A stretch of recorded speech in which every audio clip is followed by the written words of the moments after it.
Maraknya kasus penganiayaan terhadap pembantu rumah tangga membuat Kementerian Tenaga Kerja mengeluarkan Peraturan Menteri Nomor 2 Tahun 2015 tentang perlindungan pembantu rumah tangga atau PRT. Ada beberapa hal yang diatur dan ditegaskan dalam aturan terbaru ini. Salah satunya soal hak PRT mendapatkan cuti atau liburan. Ketentuan itu harus ada dalam kontrak antara PRT dan pengguna jasa.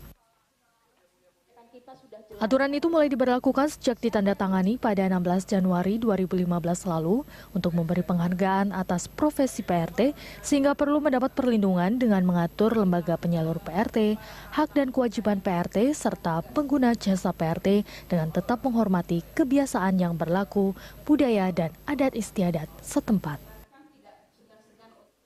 Sementara itu, anggota Komisi 9 DPR RI menilai Permenaker tidak memiliki payung hukum yang jelas bagaimana amanat Pasal 8 Ayat 1 Undang-Undang Nomor 12 Tahun 2011 tentang pembentukan peraturan perundang-undangan. DPR juga menuding ada sejumlah oknum PRT yang membuat persoalan di lapangan, seperti PRT yang mencuri barang di rumah tangga hingga aksi pidana membawa kabur anak-anak sebagai modus pemerasan sehingga perlu dikaji ulang ketentuan perlindungan terhadap pembantu rumah tangga. Permenaker untuk memberi perlindungan terhadap pembantu rumah tangga menuai pro dan kontra. Di satu sisi, pembantu rumah tangga perlu mendapatkan perlindungan hukum. Namun di sisi lain, poin-poin tersebut dinilai mempersulit para pengguna jasa PRT. Lalu poin apa saja yang dinilai penting untuk dimasukkan dalam Permenaker terkait perlindungan terhadap PRT ini? Untuk membahasnya telah hadir di studio Dirjen Bina Penta Kementerian Tenaga Kerja Rena Usman dan anggota Komisi 9 DPR RI Oki Asokawati. Selamat siang Bu Rena, Mbak Oki. Selamat siang dia. Gimana kabarnya? Baik, batuk sedikit. Kemarin habis paripurna juga ya? Iya. Iya, baik. Ada sekitar 408 kasus kekerasan terhadap PRT sejauh ini di 2014 ya, menurut data dari Jala PRT. Ini apakah kemudian ini menjadi alasan diterbitkannya Permenaker ini atau bagaimana, Bu Rena? Ya, yang pertama bahwa pekerja rumah tangga ini adalah merupakan pekerja juga. Yang pertama, yang kedua bahwa alasan banyaknya kasus-kasus sehingga ini merupakan suatu kebutuhan dari kita semua untuk memang harus ada aturan. Karena mengapa? Karena banyak kasus itu tidak bisa diselesaikan ketika mereka datang untuk meminta perlindungan. Nah, dinas-dinas tenaga kerja kita belum memiliki dasar hukum untuk bagaimana menyelesaikan. Nah, berkaitan dengan itu maka karena ini merupakan golongan pekerja di dalam kita belum meratifikasi Konvensi 189 bagi pekerja rumah tangga, maka Menteri sesuai dengan kewenangannya bisa membentuk menyusun peraturan mandiri sesuai dengan ketentuan tadi Undang-Undang 12 tahun 2011, maka kewenangan itu digunakan oleh Menteri sesuai dengan fungsi dan tugasnya. Kenapa tertahan undang-undang itu, Mbak, di legislatif? Iya, mungkin sebelum saya jawab mengenai undang-undangnya, saya mau merespons ya apa yang tadi sudah dijelaskan oleh Bu Rena terkait dengan diberlakukannya Peraturan Menteri mengenai PRT. Mungkin saya mau koreksi sedikit, Egan. Mungkin mulai sekarang kita jangan bilang pembantu rumah tangga ya, mungkin bilang pekerja rumah tangga, atau lebih baiknya adalah pekerja penata rumah tangga, begitu. Nah, jadi kalau tadi dikatakan bahwa permen ini dasarnya itu adalah Undang-Undang Nomor 12 Tahun 2011 di Pasal 8 Ayat 1, memang betul Menteri bisa membuat suatu peraturan yang menjadi kewenangannya. Tapi di pasal tersebut dijelaskan bahwa kewenangan Menteri untuk membuat permen itu kalau ada urusan pemerintahan yang menjadi instruksi dari Presiden, baru bisa dibuat permennya. Misalnya katakanlah ada bencana alam, kemudian Presiden menginstruksikan kepada kementerian terkait harap diselesaikan penyelesaian bencana alam di situ. Maka ada instruksi Presiden dengan urusan pemerintahan seperti itu, para menteri terkait bisa bikin permennya. Nah, terkait dengan Permen Nomor 2 Tahun 2015 ini, yang mana itu merupakan adalah kewenangan Menteri, tidak ada instruksi Presiden sampai saat ini yang meminta kementerian terkait untuk segera segera memberesi atau menyelesaikan urusan pekerja penata rumah tangga ini. Nah, jadinya makanya saya katakan dalam hal ini bukannya saya tidak mensupport ya semangatnya Pak Menteri untuk melindungi PRT, karena tadi dari Jala saja, Jala PRT sudah mengumpulkan 400 sekian di tahun 2014 kasus-kasus itu. Jadi memang harus dilindungi.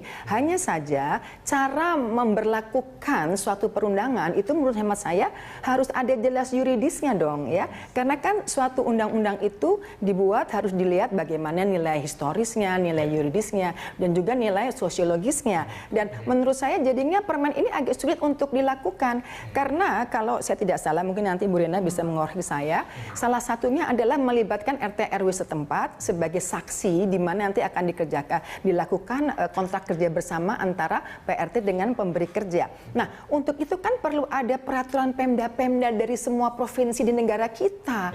Jadi tidak bisa secepat itu suatu peraturan itu berlaku. Perlu ada sosialisasi dulu. Saya baca di running text dikatakan bahwa Menteri Tenaga Kerja menarik upah PRT di Jakarta itu minimal 1,2 juta. Menarik begitu. Artinya kan ini mohon maaf kalau saya katakan semangatnya Pak Menteri ini harusnya didukung dengan good governance gitu. Jadi kalau tidak nanti ada chaos di bawah lagi gitu. Sementara berbicara mengenai PRT kan ada stakeholder yang lain, ada pemberi kerja, ada agen penyalurnya. Nah itu kan juga perlu diperhatikan. Ke Bu Rena, lalu ini kemudian bagaimana nih kalau misalnya katakan tadi kata Mbak Oki tadi ini tampaknya susah untuk dilakukan. Ini belum ada instruksi Presiden. Respon dari Kementerian sendiri seperti apa? Kalau kita lihat bahwa di filosofi dari peraturan itu kebutuhan masyarakat. Dalam hal ini kan pelayanan tenaga kerja, karena memang sesuai dengan fungsinya, maka Menteri menyusun peraturan ini karena ini menjadi suatu kebutuhan kita. Yang kedua, bahwa tadi secara komprehensif peraturan ini nanti akan dilanjutkan lagi dengan peraturan di masing-masing daerah. Jadi oleh Pergub. Jadi gubernur bisa saja mendelegasikan kepada kewenangannya untuk menyusun peraturan ini. Tentunya ini adalah Perda. Jadi bukan berarti setelah dikeluarkan ini terus langsung, karena masih ada pembahasan tentang Pergub di daerah. Dan itu juga disesuaikan dengan kondisi dari masing-masing daerah. Karena kita adalah Nusantara yang punya adat istiadat, culture dan lain sebagainya, maka ini memang sesuai dengan apa yang berkembang di daerah. Kebiasaan-kebiasaan itu juga harus dihargai, oleh karena itu didelegasikan kepada peraturan gubernur. Selanjutnya juga mengenai pengawasan. Jadi ini kan harus diawasi, maka tidak mungkin dari pusat akan mengawasi, tetapi juga memang di Kementerian Tenaga Kerja punya aparat pengawasan. Namun itu juga harus dibantu dari Pemda itu sendiri dalam rangka mengawasi. Mengenai peraturan Menteri ini yang sangat dipersyaratkan di dalam peraturan ini adalah kesepakatan antara pengguna dengan tenaga kerja ini sendiri.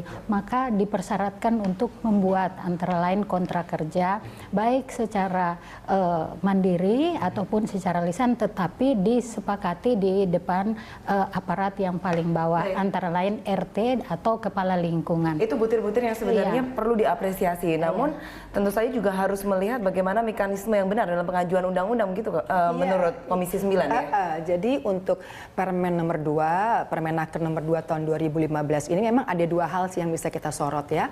Yang pertama adalah dari substansinya ya Bu Rena ya. Kedua juga dari aspek legalitasnya ya.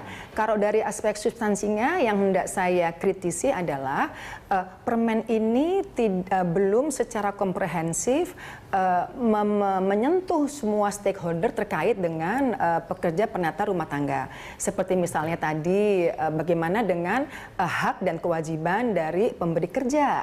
Bagaimana ketika datang seorang PRT baru 1 bulan, kemudian alasannya katakanlah neneknya sakit harus pulang kampung, siapa yang bertanggung jawab?